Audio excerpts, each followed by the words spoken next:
Hello guys! If you haven't downloaded the files for this lesson, pause the video and download them now.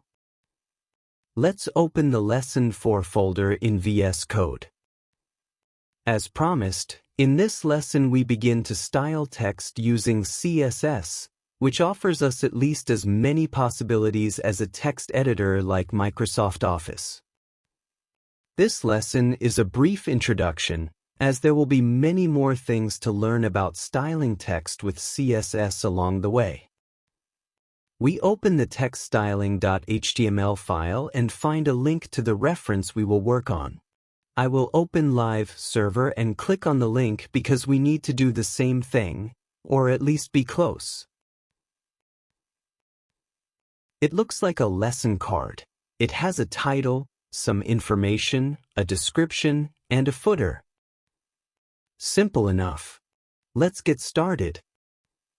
I don't know if you remember, but in the first lesson, I presented a series of HTML tags, including the H1 tag. Well, we won't be using it. Instead, we will use the H2 tag for the title. So I'll write h2.lesson-title, press tab and enter the text. Styling text with CSS. I created an H2 element for the title and assigned it the class lesson title. Then we need 3 paragraphs that look similar. p.lesson-info, press tab and then press Ctrl+D twice. Let's enter the text. Lesson duration 23 minutes. Instructor Nikki. Medium difficulty level. In the first 2 paragraphs, we have a dot that separates the text, which we cannot enter using the keyboard. We will use HTML entities or HTML code. An HTML entity is a piece of text, a string that begins with an ampersand and ends with a semicolon. HTML entities are frequently used to display reserved characters, which would otherwise be interpreted as HTML code. Let's search for what we need on the internet. I'm going to search for HTML entities and visit this website, toptal.com. Search for bullet. This one. And click to see more details. We need this HTML code. Let's copy it and insert it where we need it. I'll leave a space before and after the HTML code for the bullet. The third paragraph has 3 check marks at the end. Let's search for the code and insert it. I'm going to search for check and copy the code. Then paste it 3 times. To style the last checkmark differently, we need to somehow isolate it from the other 2. I have the perfect solution. I will wrap the last checkmark between the span tags. I'll add a span tag and give it a class. Low opacity. Span.low-opacity. The span element in HTML is a generic container for inline elements. It doesn't have any inherent style or visual representation on its own, but it's useful when you want to apply styles or scripting to a part of the text. Let's look at the reference to see what else we need. We need 2 more paragraphs. One for the description and one for the footer. The last paragraph contain a link. p.lesson-description and copy the description.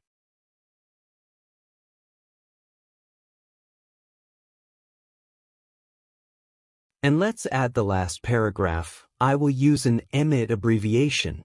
p.footer greater than operator A, and press the Tab key. I'll enter the text, access the next lesson, and the text for the link.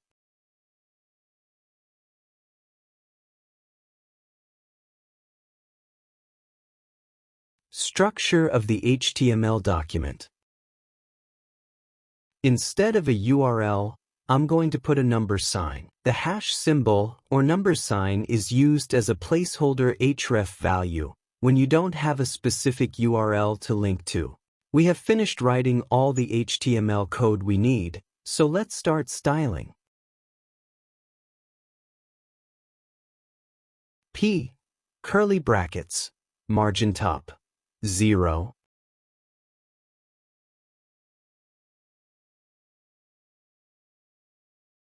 Margin bottom, 0. Font family, Arial, sans serif.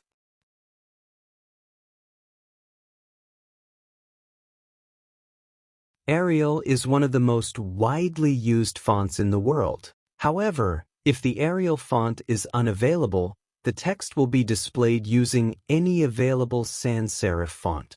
Next, we'll take care of the title, the H2 tag. Lesson title. Font size, 1.5 em. I want the title to look different, so I will choose the italic style for the font. Font style, italic.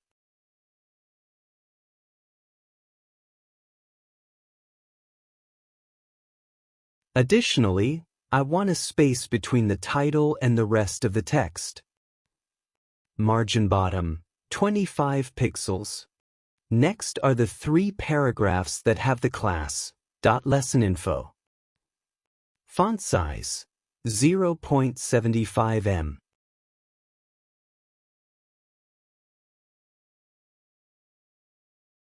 I will copy the color for the text from the Dev Tools.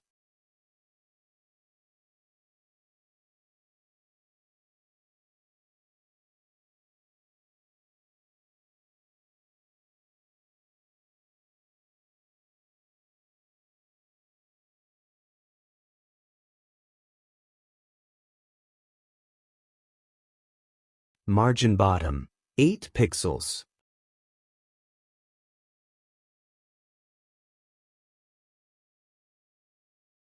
I think it's too much, so I'll reduce it to 5 pixels. Margin bottom, 5 pixels. I also need to reduce the opacity for the last check mark. Very simple. I will target the span tag through the .low opacity class. I could have targeted the span tag directly, but if I had multiple span tags in the document, I would target them all. That's why I assigned a class. .low opacity, opacity, 0.5.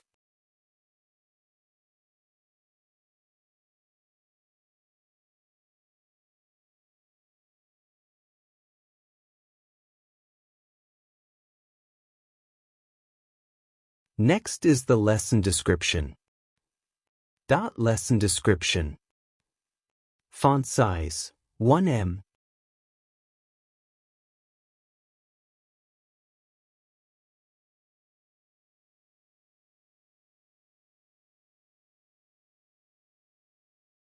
I'll copy the color from above. Color, RGB, 71, 71, 71.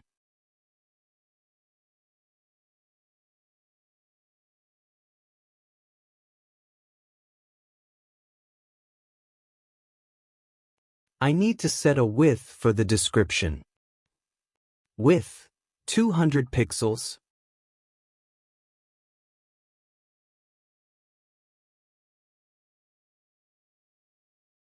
It's not enough, so I'll try 250 pixels. Much better. I want there to be a gap between the description and the 3 paragraphs. Margin top, 15 pixels. We still have the footer to work on. Let's take a look at the reference. The footer has the same width as the description.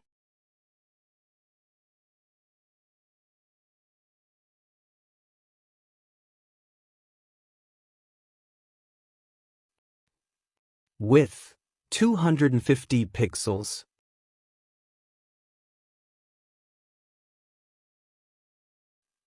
I'll copy the background color from the Dev Tools.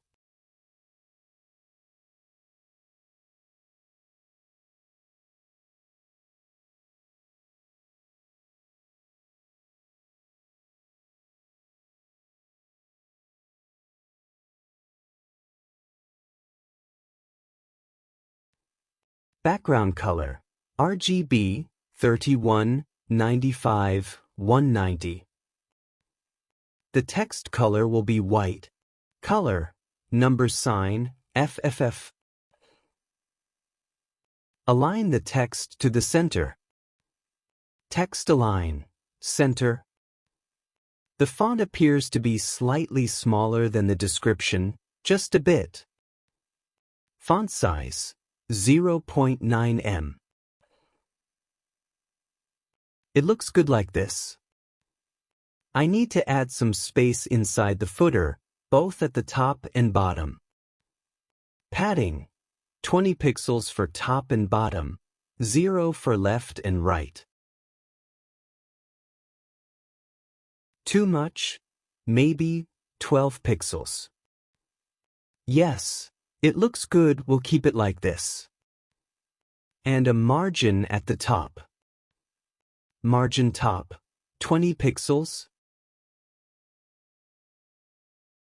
We still need to take care of the link and we're done. The footer A selector is an example of a descendant selector in CSS. Descendant selectors are used to select elements that are descendants of a specified element. In this case, the selector footer A targets all anchor elements that are within the footer element. Footer is the parent element.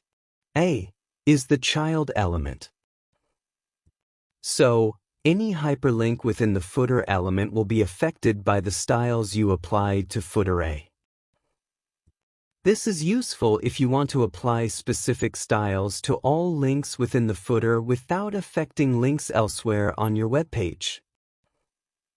Color. I'll copy the color from the Dev Tools.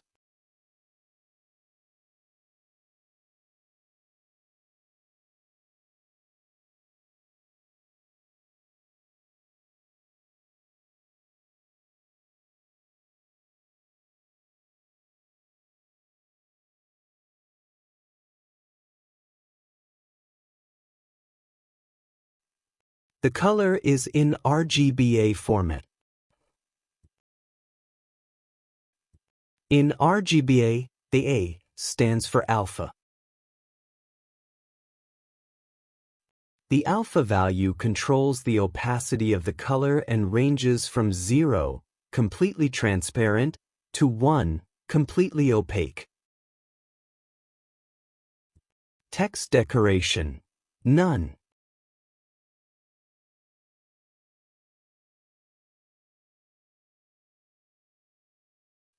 Removes the underline by default. Font weight, bold. This CSS property is used to make text bold.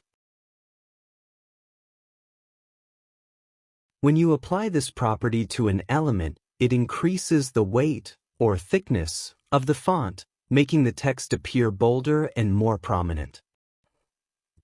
Now for the hover state. Footer A, hover.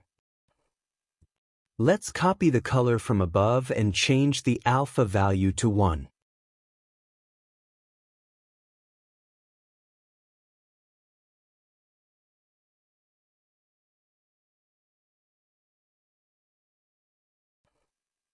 And finally, text decoration, underline.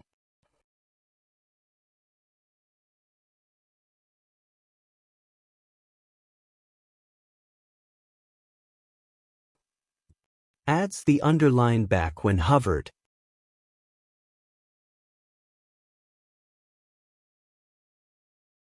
I still need to force the link in the footer to move to a new line. I use two BR tags for this.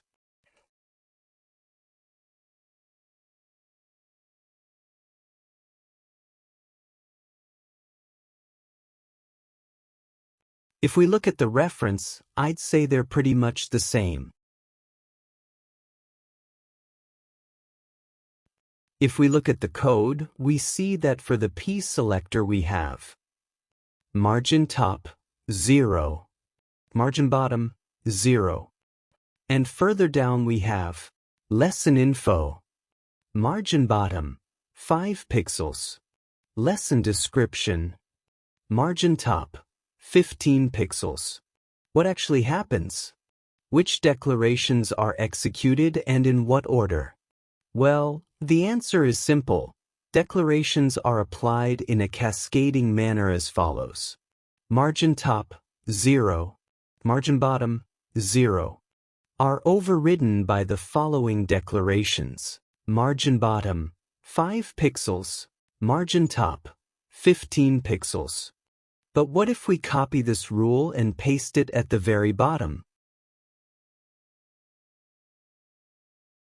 The margins should be reset to 0, but in fact, nothing changes in the document. Why does this happen? Because in CSS there is a concept called CSS specificity. CSS specificity is a core concept that determines which CSS rule applies when multiple rules target the same element. It's all about the weights or specificity values given to different types of CSS selectors. The declaration margin top, 15 pixels, is more prioritized than the declaration margin top, 0 pixels, regardless of its position in the page. Practically, the selector.lesson description is more specific, targets only one of the paragraphs on the page, while the selector P is more general, less specific, targeting all paragraphs on the page, which could be 4, 20, or 300 paragraphs, it doesn't matter. In summary, CSS specificity ensures that more specific rules override less specific ones, helping you precisely control your styles on the web page. Let's open the file cssspecificity.html. I've created an example to better understand this concept.